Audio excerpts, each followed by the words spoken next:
আপনারা যারা গল্পগুচ্ছ পড়েছেন, গল্পগুচ্ছের সবগুলি গল্প না হলেও কিছু কিছু গল্প পড়েছেন, আপনারা দেখবেন যে তার এক ধরনের গল্প আছে যেখানে অতি প্রাকৃতিক উপাদান বেশি, যেমন কঙ্কাল বা ক্ষুদিত পাষাণ।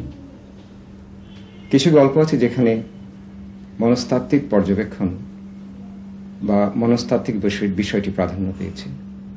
আবার কিছু গল্প আছে যেখানে বাস্তবতা, একেবারে নিখাদ পল্লী বাংলার বাস্তবতা, এই বিষয়টি খুব প্রণিধানযোগ্য। মণিহারা গল্পে এই তিন ধরনের বাস্তবতার সম্মিলন ঘটেছে।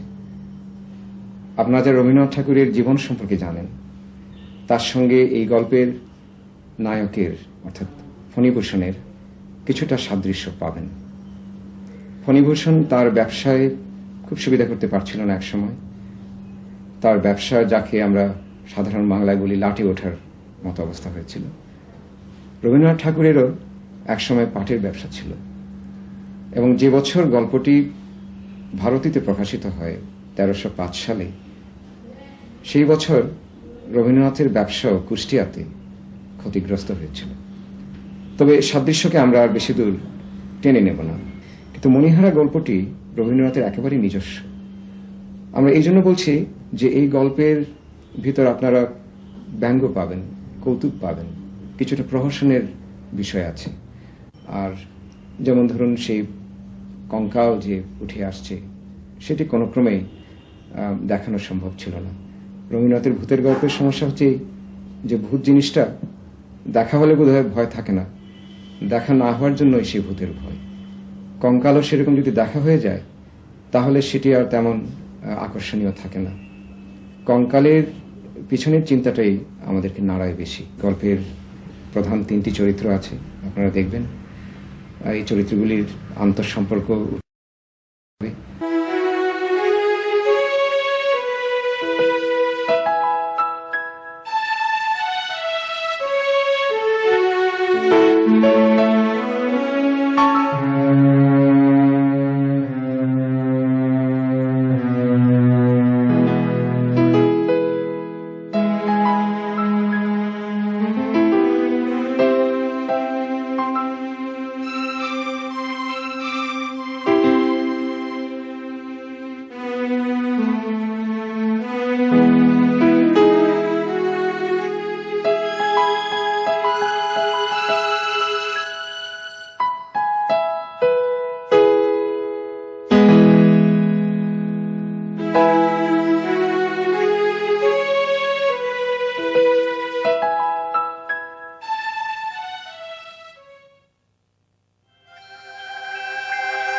মহাশয় কোত্থেকে এলেন?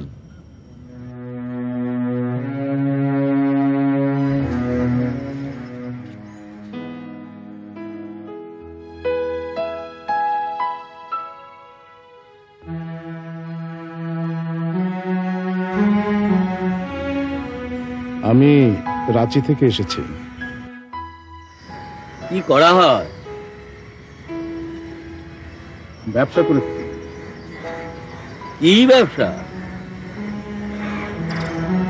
রেশম, হরিতকি, কাঠের ব্যবসা। আহ, বেশ বেশ বেশ।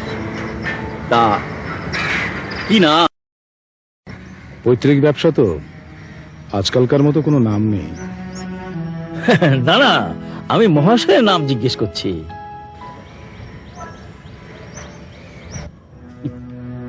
হেথায় কি হেতু আগমন? বায়ু পরিবর্তন।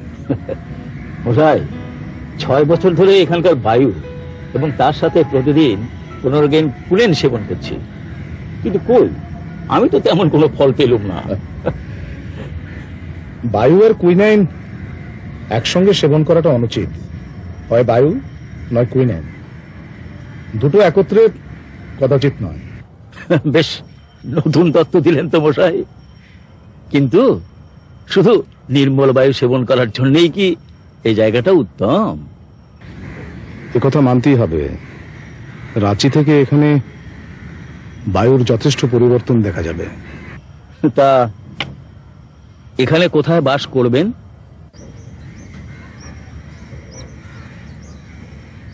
এই বাড়িতে।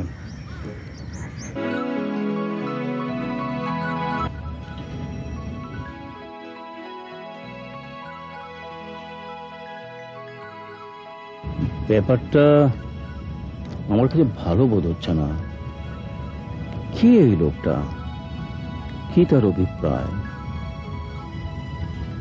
ওই বাড়িতে কি কোনো গুপ্তধনের সন্ধান পেল? হ্যাঁ, ওই আমার নাম অমিয়কান্তি সেন। কি করা হয়? আমি এই গ্রামের ছাত্র পড়াই, নিশিডাঙ্গা জুনিয়র হাই স্কুলে মাস্টারি করি।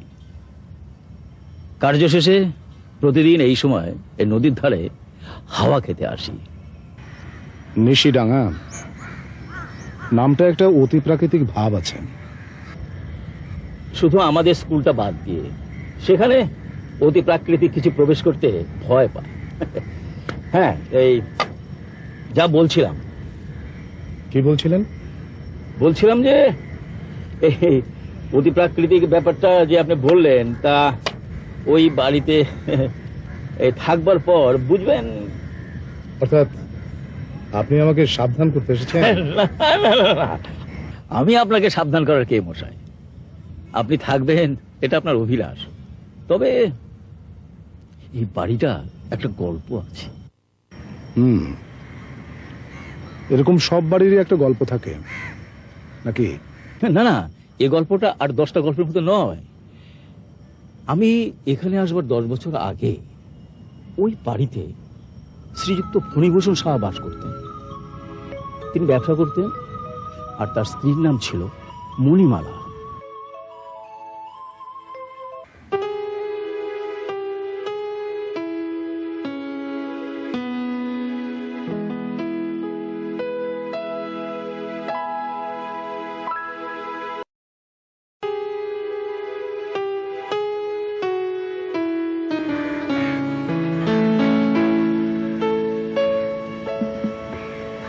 তোমাকে আজ কেমন উদাস উদাস লাগছে মনি?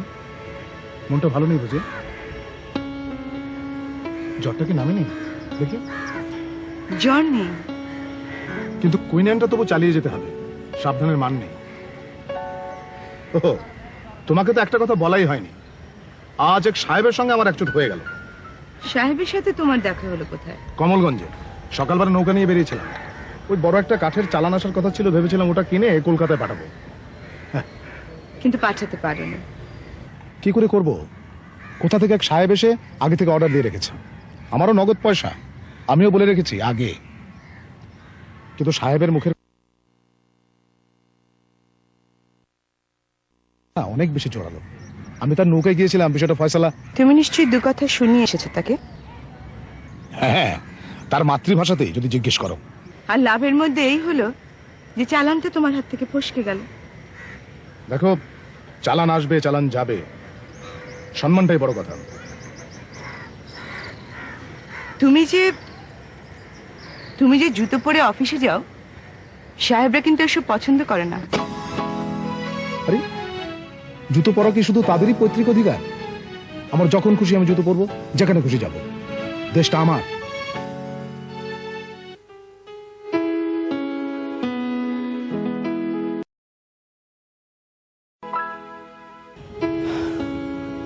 মহাশয় কি বিবাহিত?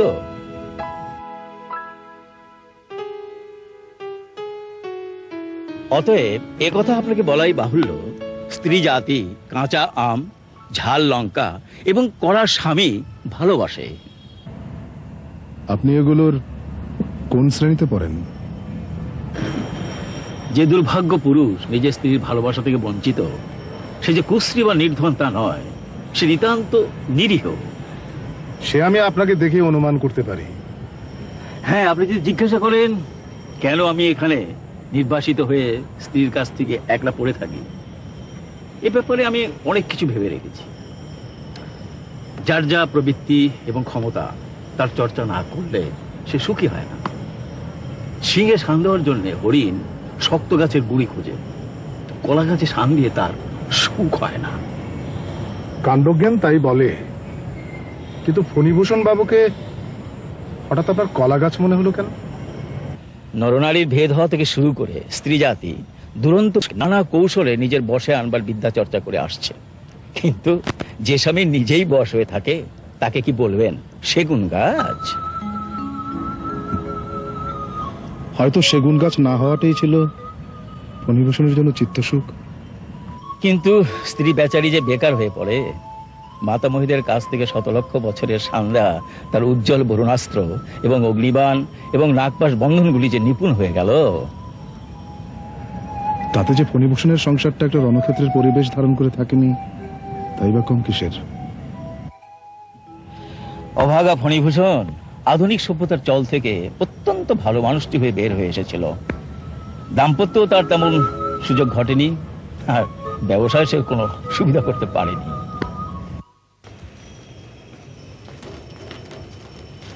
একটা দুঃসংবাদ আছে বাবু, কিন্তু কিভাবে যে বলবো সেটাই ভাবছিলাম। এতে ভাবাভাবির কি আছে? বলেই ভালো। নারায়ণগঞ্জ থেকে লোক এসেছে, বলেছে পাটের দাম পড়ে গেছে, আমরা বড় ধরনের একটা মার খেয়েছি। ভেবে চিন্তেই তো কিনেছিলাম, দামটা পড়ে গেল কি করে? হারিয়া দালালদের চাল বাবু, সেটা আমার আপনার পক্ষে বোঝা দায়। যাক, যা হবার তা হবে। আচ্ছা, ওই লোকটা কি ঢাকায় শাড়ি নিয়ে এসেছিল? অমূল্যকে বলা ছিল লোক পেলে পাঠিয়ে দেবে। আগে হ্যাঁ বাবু, এই যে পাঠিয়েছে। তোমার হাতেই ছিল, আমি খেয়ালই করিনি, বুঝলে বুঝুন। বাহ, চমৎকার হয়েছে। অমূল্যদের রুচিটাই আলাদা। খুব দামি শাড়ি মনে হচ্ছে বাবু। আরে তাঁতি ডেকে অর্ডার দিয়ে বানানো শাড়ি হলে এমনই হওয়া চাই। মনি, মনি, দেখে যাও তোমার জন্য কি আনিয়েছি। বাবু, আরো কিছু কথা ছিল যে। সে হবে কোন বিদু? কিন্তু হরিতকির বায়নাটা এ মাসে না দিলে যে সমস্যা আছে। আহা, তুমি না একটা যাচ্ছে তাই বিদু। বললাম তো, সে আমি দেখবো পরে। তোমার একটা কাজ করো, উপর থেকে আমার ওই শালটা নিয়ে এসো, যাও। আগে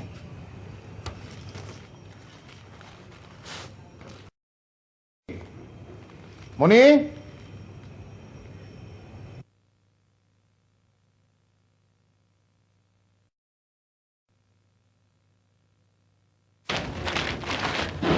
দেখো তো পছন্দ হয় কিনা। গেলবার দুটো দিলাম, একবার তো পরেও দেখলে না।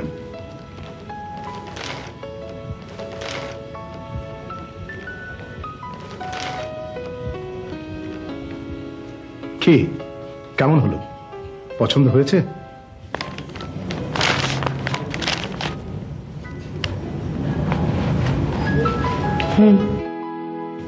বাহ, শুধু এইটুকু ছোট্ট একটা হুম। তোমার ভান্ডারে শব্দের তো অভাব কেন?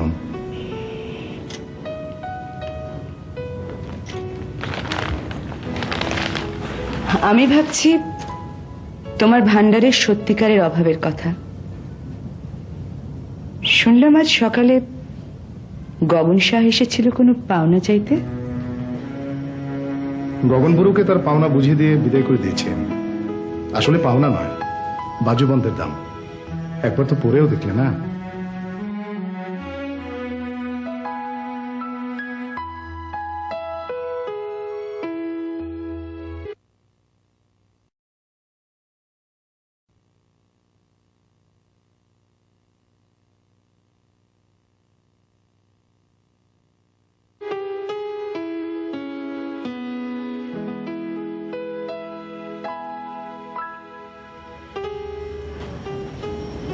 উল দিয়ে কি বুনছো মনি?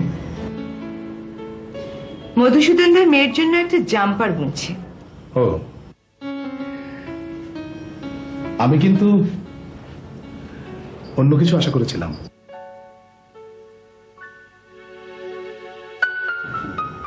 আমি ভাবছিলাম আজকের দিনটা তো এমনিতে একটু আলাদা, দিনটাকে আরো আলাদা করার জন্য তুমি উল বুনছো। মানে?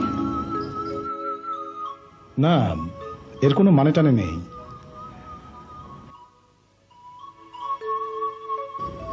আচ্ছা, তুমি জানতে চাইলে না আজকের দিনটা কেন আলাদা? কেন আলাদা? যাক, তবুও জিজ্ঞেস করলে। মা বেঁচে থাকলে অবশ্য তোমাকে বলতেন। আজকের দিনে মা আমাকে প্রথম সূর্যের আলো দেখিয়েছিলেন, এই পৌষের দিনে। ও, আজ তোমার জন্মদিন?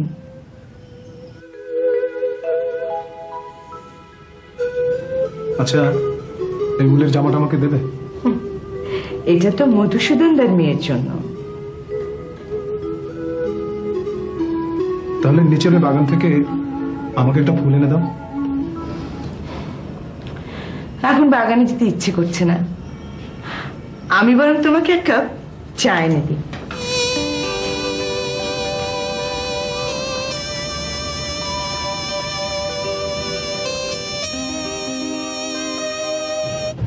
কাকিমা, উবের বাড়ি থেকে মা ঠাকুরন এসেছেন। তুই বল গিয়ে, তোর কাকিমার শরীরটা ভালো নেই, তিনি শুয়ে আছেন। কিন্তু আমি যে বলে দিয়েছি আপনি আর কর্তাবাবু বসে গল্প করছেন। বেশ করেছিস নিধিরাম সর্দার। এখন বল গিয়ে যা যে গল্প করতে করতে আমার সেই পুরনো ব্যায়ামটা আবার দেখা দিয়েছে, আমি শয্যা নিয়েছি। সে আর বলতে হবে না কাকিমা, ওনারা সিঁড়ি দিয়ে উঠে পড়েছেন।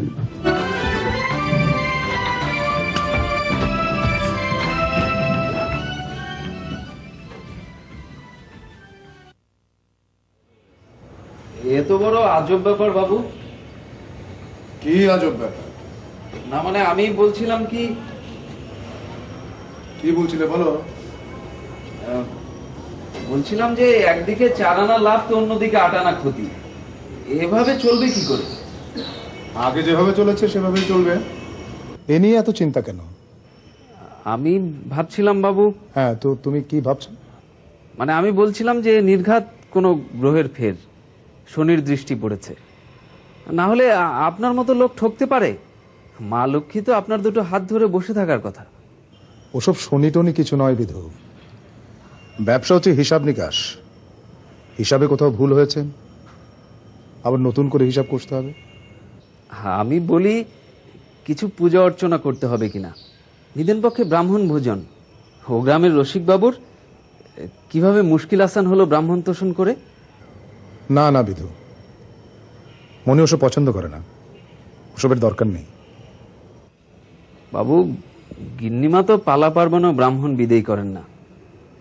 একটা দুটো বৈষ্ণবীকে 2 পয়সা ভিক্ষেও দেন না, দরজা থেকে তারা ফিরে যায়।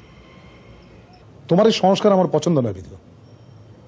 মনির কি ভালো লাগে না লাগে এ নিয়ে তোমার কাছ থেকে আমি কোনো কথা শুনতে চাই না। একটা দুটো ছেলে পুলে থাকলে গিন্নিমাও অন্য মানুষ হয়ে যেতেন, বাড়িটাও কেমন বদলে যেত। বিধু, যা বোঝো না তা নিয়ে কথা বলো না। যাও যাও।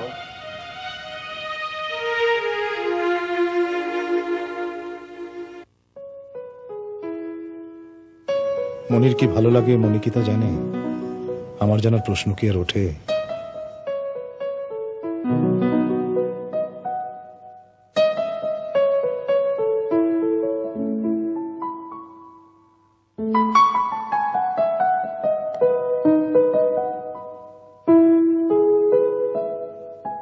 বুঝলেন মশাই, বিধাতা মণিমালাকে নিষ্ফলা করিয়ে রাখলেন, তাকে এমন কিছু দিলেন না যে তার আপন লোহার সিন্ধুকের মণিমাণিক্য থেকেও বেশি করে বুঝতে পারে। মণিমালার প্রচুর মণিমাণিক্য ছিল নাকি? হ্যাঁ, স্বামীর আদর ছাড়া যা পেয়েছে সবই সে জমা করে রেখেছে। ওই যে বাজুবন, কি ছিল না তার বলুন তো মশাই? সব সব জমা ছিল ওই সিন্ধুকে। তাহলে তো সিন্ধুকটা আবার খোঁজ করতে হয়। বলছিলাম কি, মণিমালা নিজের মনটাকে ওই সিন্ধুকে জমা রেখেছিল। সে কাউকে ভালোবাসতো না, কারোর জন্য চিন্তা করতো না। তাতে মণিমালার মাথা ব্যথাটা নিশ্চয়ই কম ছিল। ওই ঘরকন্যার কোমরের ব্যথাটা তো ছিল না সে সংসারে।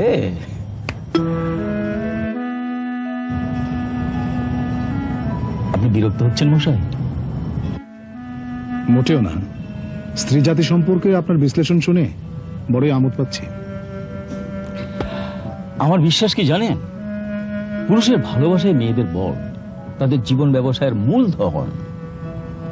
এই জন্যই বোধহয় বিধাতা ভালোবাসার মানযন্ত্রটি মেয়েদের মনের মধ্যে ঝুলিয়ে দিয়েছেন, পুরুষদের দেননি। বিধাতার দোষ দিই না। বিধাতা যথেষ্ট ভিন্ন করে নারী ও পুরুষকে সৃষ্টি করেছিলেন, কিন্তু সভ্যতার ভেদ যাবে কোথায়? এখন পুরুষও নারী হচ্ছে, নারীও পুরুষ হচ্ছে। তাই শুভ বিবাহের আগে আপনি পুরুষ বিবাহ করছেন না নারী, তা কোনো মতে নিশ্চয় করতে না পেরে বরকন্যা উভয়ের চিত্ত, বুঝলেন মশাই, বরকন্যার উভয়ের চিত্ত আশঙ্কায় দূর দূর করতে থাকে। মশাই কি বিরক্ত হচ্ছেন? না তো ওই ফণীভূষণ বাবুর কি হলো? তার ব্যবসা তখন লাটে উঠেছে। বাবু, কমলগঞ্জের নিতাই শেঠ আমাকে স্রেফ জানিয়ে দিল যে বাকিতে আর মাল দেবে না। আরো বলল ভুসিমালের 2টো চালান তারা আটকে রাখবে, যদি না পাওনা টাকার সবটা তাকে বুঝিয়ে দেন।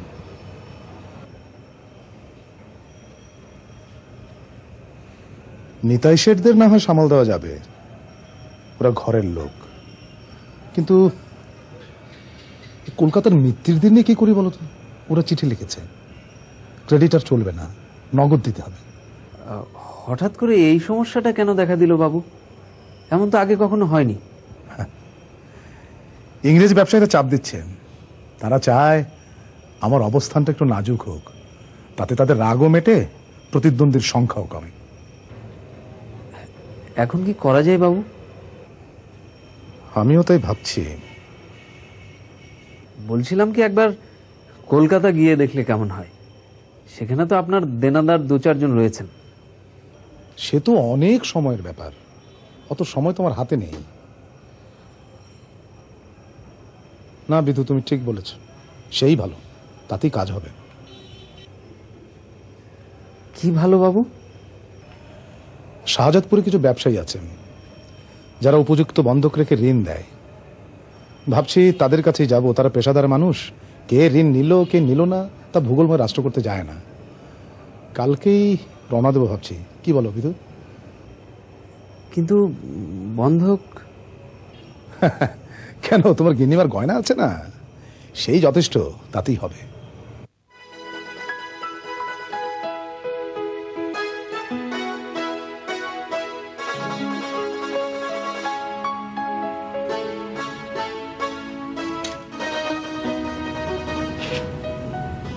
এই অন্ধকারে তোমার কোনো অসুবিধা হচ্ছে না তো? না, অবশ্য বিধাতা তোমাকে এমন রূপ দিয়েছেন যে অধমের গৃহ কোনো আলো হয়ে যায়।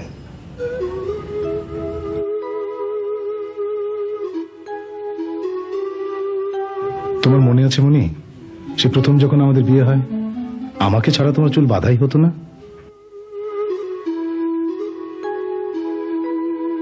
আর একটা হাতির দাঁতের চিরুনি ছিল, চুল আঁচড়াতে গেলে মনে হতো ওটা যেন ভেঙে যাবে। কিছু বলবে আমাকে? না, তেমন কিছু না। সেদিন বলছিলে না আমার ভান্ডারের কথা, সে ভান্ডার কিছুটা শূন্য হয়েছে, অসময়ে।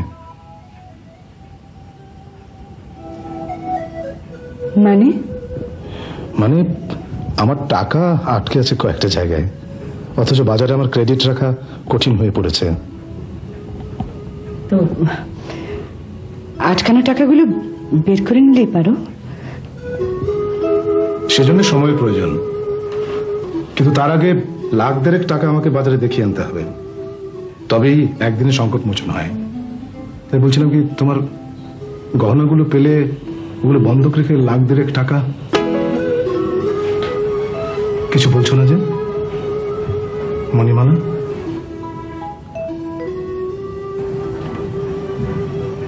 ও, বুঝেছি, ঠিক আছে।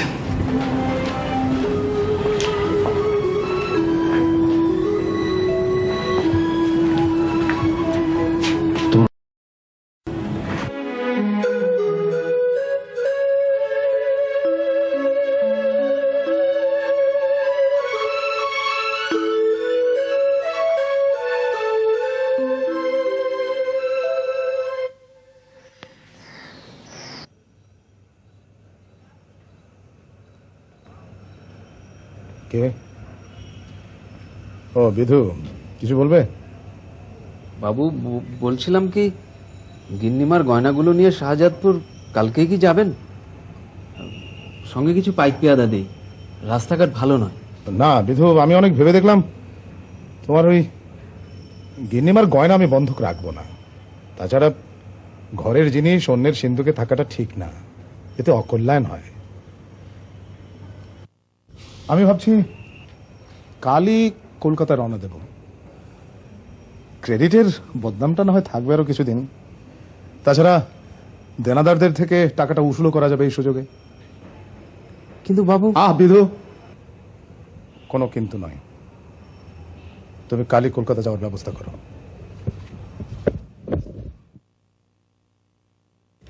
ঘরের অকল্যাণ হবে এসব কথা বাবু বলছেন?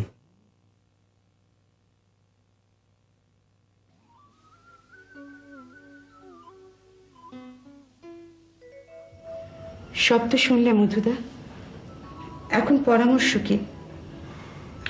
আমি কি পরামর্শ দেব বলো? তোমাদের আশ্রয় পেয়েছি, এই তো আমার জন্য যথেষ্ট। মধুদা, বাবু কখনোই টাকা সংগ্রহ করতে পারবে না, সেটাতেই টান পড়বে। সে সম্ভাবনাটা উড়িয়ে দেওয়া যায় না, কিন্তু ধরো যদি টাকাটা উনি সত্যি সত্যি পেয়ে যান। তুমি বাবুকে এখনো চিনলে না? গোমস্তামশাইকে জিজ্ঞেস করে দেখো, তার মাথার উপর ঋণের বোঝাটা কত ভারী। সে আমি টের পাই। তাহলে তুমি বলছো ওকে গহনা দিলে তখন আর ফেরত পাবো না? বাবুকে গয়না দেয়া আর জলে ফেলা একই কথা। তাহলে কি করা যায়? গয়নাগুলো নিয়ে এই বেলা বাপের বাড়ি চলো। এই বেলা? আর দেরি করা যায় না, বাবু এসে পড়লে আর তোমার যাওয়া হবে না। ঠিক আছে, তুমি ব্যবস্থা করো। ঠিক আছে।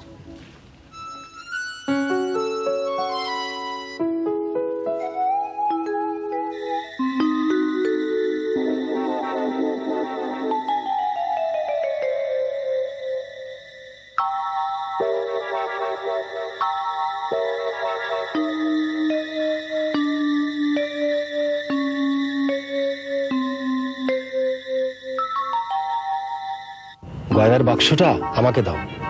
সে পরে হবে, আগে নৌকা ছাড়ো।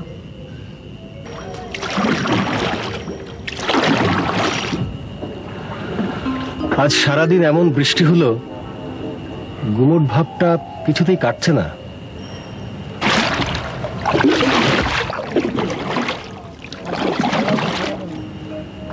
এমন বুনো গরম,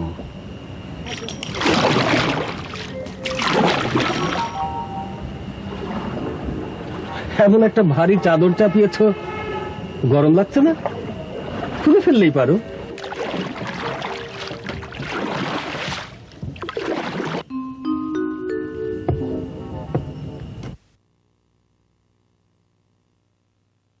গোমস্তার চিঠি, মনে হচ্ছে জরুরি। বাবু, শত সহস্র নমস্কার আনতে একটি জরুরি কথা জানানো আবশ্যক হয়ে গেল। সেটি এই যে, গিন্নিমাকে নিয়ে আমাদের মধুসূদন গিন্নিমার পিত্রালয়ে গেছে। ওই মধুসূদন বাবুর এমন স্পর্ধা, শুধু একটি চিঠি লিখে গেছে, কর্ত্রীকে পিত্রালয়ে পৌঁছাইতে গেলাম।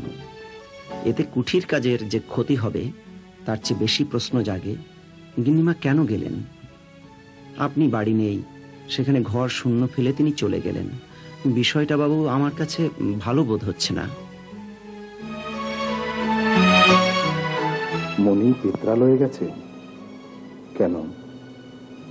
ও, বুঝেছি। গয়না চাওয়ায় তোমার রাগ হয়েছে। তাহলে আমার থেকে গয়না তোমার কাছে অনেক বেশি প্রিয়। ঠিক আছে, এই যদি তোমার বিচার হয় তবে তাই হোক। আমার কর্তব্য আমি করে যাব। তোমাকে কখনো জিজ্ঞেস করবো না কেন গেলে, কেন গয়না নিয়ে তোমার এত ভয়।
বাবু, চুপ করে থাকলে কি হবে? গিন্নিমার একটা খবর তো নিতে হয়। ঠিক আছে, আমি আজই গিন্নিমার পিত্রালয়ে যাচ্ছি।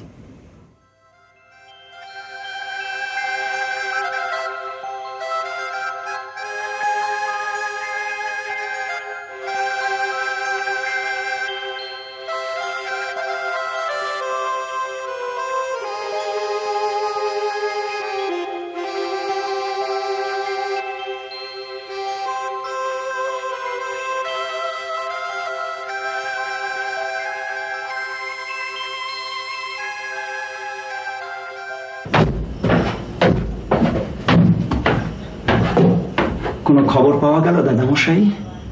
না রে, কোনো খবরই পাইনি। কাকিমা কি তাহলে হাওয়ায় মিলিয়ে গেলেন? হাওয়ায় নয়, জলে। এখন মনে হচ্ছে মধুবাবুকে পাওয়া গেল না কোথাও? বরং সেই হাওয়া হয়ে গেছে।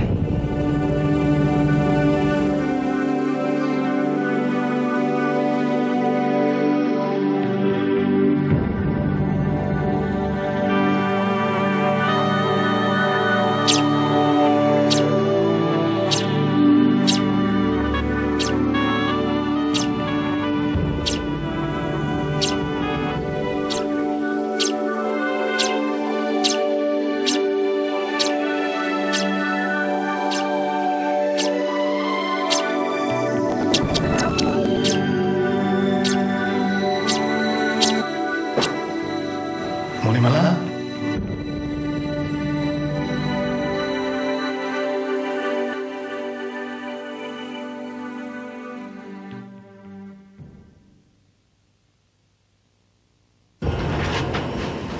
দারোয়ানকে বলবি যাত্রা দেখতে যাওয়ার আগে সব দরজা যেন খোলা রেখে যায়।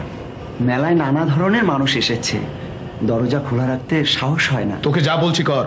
তবে দারোয়ান যাক, আমি জেগে পাহারা দিই। না, সে হবে না। তোদের দুজনকে যাত্রা দেখতে যেতে হবে।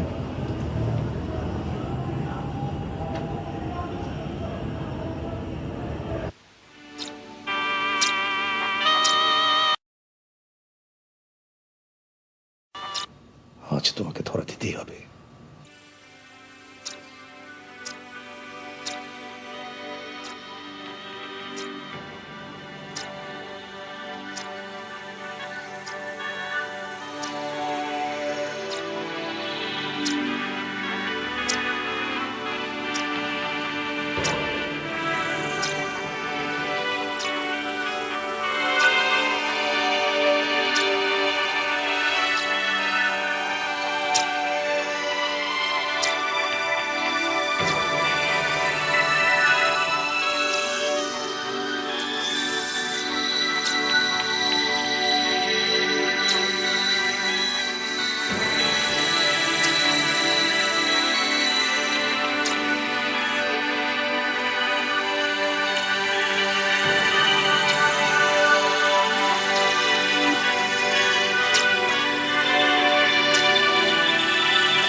কি মনে হলো?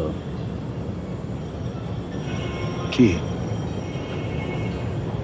আপনি এই গল্প বিশ্বাস করলেন না? আপনি বিশ্বাস করেন? না। কেন করি না তার কিছু যুক্তি দিচ্ছি। প্রথমত, প্রকৃতি দেবী উপন্যাস লেখিকা নন। তার হাতে বেজায় কাজ, তার সময় নেই সময় নষ্ট করবার। আর দ্বিতীয়ত আমি শ্রীযুক্ত ফণীভূষণ সাহা।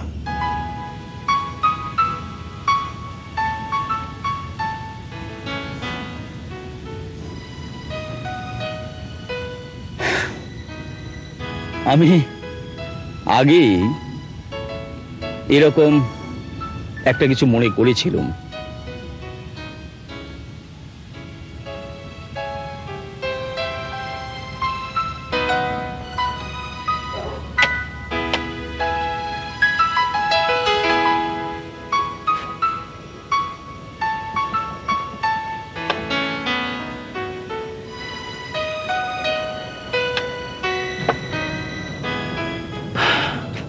আচ্ছা মশাই, আপনার স্ত্রীর নাম কি ছিল? নৃত্যকালী।